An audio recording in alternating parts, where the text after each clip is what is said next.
Cinema घर, gold cinema शहर के सबसे पुराने और फेमस सिनेमा हॉल्स में से एक था। तरुण की वहां क्लीनिंग स्टाफ में नाइट शिफ्ट में ड्यूटी लग गई थी।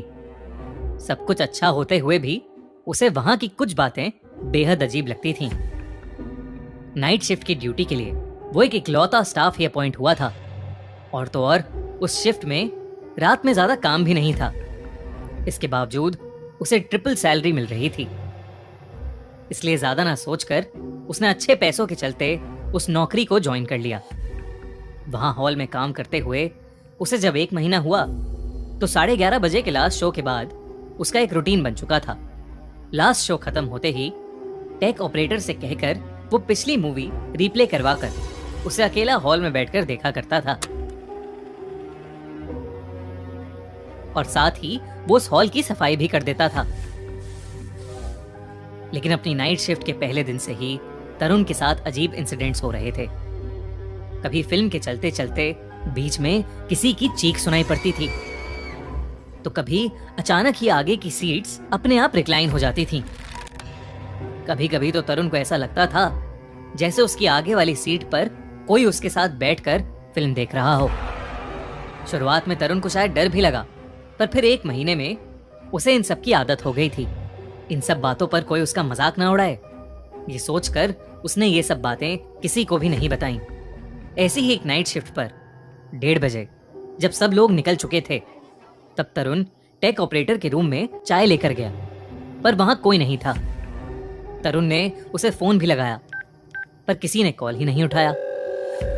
तरुण वहीं लास्ट सीट पर चला गया और ऑपरेटर का वेट करने लगा। सीट पर बैठे बैठे तरुण की आंख कब लग गई उसे खुद भी नहीं पता चला। कुछ ही देर बाद सिनेमा हॉल के अंदर एक चीख जोर से गूंजी। उस आवाज से तरुण की नींद अचानक ही टूट गई। लेकिन इस बार कुछ अलग बात थी। चीख की आवाज सामने चलती हुई स्क्रीन से आ रही थी। टेक ऑपरेटर ने कब मूवी चला दी उसे पता ही नहीं चला। तरुण ने सोचा कि ऑपरेटर शायद लौट आया है। उसने सोचा कि वो उस रात भी मूवी देखकर हर रोज की तरह वहां से निकल जाएगा। कुछ ही देर बाद मूवी देखते हुए तरुण को ऐसा फील हुआ जैसे उसे फिर वही चीख सुनाई दी। लेकिन अब तक तरुण को आदत हो चुकी थी, तो उसने उस पर बिल्कुल ध्यान नहीं दिया। लेकिन फिर उसे ऐसा लगा कि कोई उसके बाल नोच रहा है। उसे बहुत तेज एक दर्द महसूस हुआ। उसने जब पीछे मुड़कर देखा तो वहां कोई नहीं था। तरुण को ये थोड़ा अजीब लगा। वो फिर से स्क्रीन की तरफ मुड़ा तो उसे फ्रंट सीट पर कोई बैठा हुआ दिखा, और अचानक से फिल्म स्क्रीन बंद हो गई। ये देखते ही तरुण ने उस फ्रंट सीट वाले को कई बार आवाज लगाई, पर उस आदमी ने कोई जवाब नहीं दिया। तरुण उसके कंधे को थपथपाने लगा, लेकिन जैसे ही तरुण ने उसे छुआ, उसका हाथ उस आदमी के आर पार हो गया। तरुण घबरा गया। तभी वो आदमी मुड़ा और तरुण की चीख निकल पड़ी। उस आदमी का चेहरा जला पड़ा था और वो बहुत ही ज्यादा डरावना लग रहा था। तरुण डर के मारे उठ खड़ा हुआ। वो उस हॉल से जल्द निकलना चाहता था, लेकिन उसके पैर मानो एक ही जगह जम गए थे।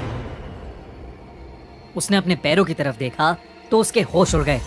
हॉल के सीट्स के नीचे से रेंगते हुए हाथों ने उसके पैरों को जकड़ रखा था। वहीं उसके सर के ऊपर कई अजीब से दिखने वाले लोग उसके सर के बाल चबा रहे थे। जो चीखें तरुण को अक्सर सुनाई देती थीं, अब वो वापस उस हॉल में गूंजने लगी थीं। उसे ऐसा लग रहा था कि जैसे वो सारी चीखें उसी की तरफ आ रही हैं। तरुण सुन्न पड़ गया था और उसके बुरी तरह पसीने छूटने लगे। कुछ समझ नहीं आ रहा था कि उसके साथ क्या हो रहा है और क्यों हो रहा है। देखते ही देखते तरुण को उस हॉल में कई सारे लोग दिखने लगे। सब के सब वैसे ही भयानक लग रहे थे जैसे उसके आगे बैठा वो आदमी। वो सब लोग तरुण की तरफ बढ़ने लगे और उसके शरीर के अलग अलग हिस्सों को नोचने लगे। तरुण कुछ भी नहीं कर पा रहा था। बस वो अपनी आंखें बंद करके जोर जोर से मदद के लिए चीखे जा रहा था। तभी अचानक किसी ने उसका नाम पुकारा। तरुण ने आंखें खोली तो उसके सामने हॉल का टेक ऑपरेटर खड़ा था। आसपास सब कुछ नॉर्मल था। वो सारे लोग जो तरुण को दिख रहे थे वो अब गायब थे। स्क्रीन पर एक फिल्म चल गई थी, लेकिन तरुण बौखलाया हुआ, घबराया हुआ, पसीने में तर बस रोए जा रहा था। टेक ऑपरेटर ने उसे शांत करवाया और उसे बताया कि जब वो हॉल में आया तो तरुण अपनी सीट पर बैठा बुरी तरह छटपटा रहा था। तरुण ने उस टेक ऑपरेटर को सब कुछ बताया, लेकिन उस टेक ऑपरेटर ने तरुण से कहा कि उसने कोई बुरा सपना देखा होगा। तरुण ने भी ये मान लिया, लेकिन जब वो घर पहुंचा तो उसने देखा कि उसके पूरे शरीर पर किसी के नोचने के निशान थे। तरुण को विश्वास नहीं हो पा रहा था कि वो सब जो उसने देखा और महसूस किया है वो उसका कोई सपना है, और इसलिए वो फिर उसी रात गोल्ड सिनेमा में वापस गया। सुबह के 5 बज रहे थे। अक्सर उस सिनेमा के बाहर सुबह सुबह एक बूढ़ा आदमी चाय बेचता था। तरुण ने उससे जाकर बात करने का सोचा। जब तरुण ने उसे अपने साथ हुआ पूरा किस्सा बताया तो वो चाय वाला सब कुछ समझ गया। उसने तरुण को बताया कि कुछ साल पहले उस हॉल में करीब 30-40 लोग रात का एक शो देख रहे थे और अचानक उस रात हॉल में आग लग गई थी, जिसकी वजह से सब लोग मारे गए। तब से माना जाता है उन लोगों की आत्माएं उसी हॉल में भटक रही हैं। कई लोग जो तरुण से पहले ड्यूटी करने आए वो इसी चक्कर में नौकरी छोड़कर चले गए। तरुण ये सुनते ही हैरान पड़ गया और उसने भी वो नौकरी छोड़ दी। तरुण को लगा कि उस रात वो मौत के मुंह से बाल बाल बचा, लेकिन अपने साथ हुई इस दिल दहला देने वाली घटना को वो शायद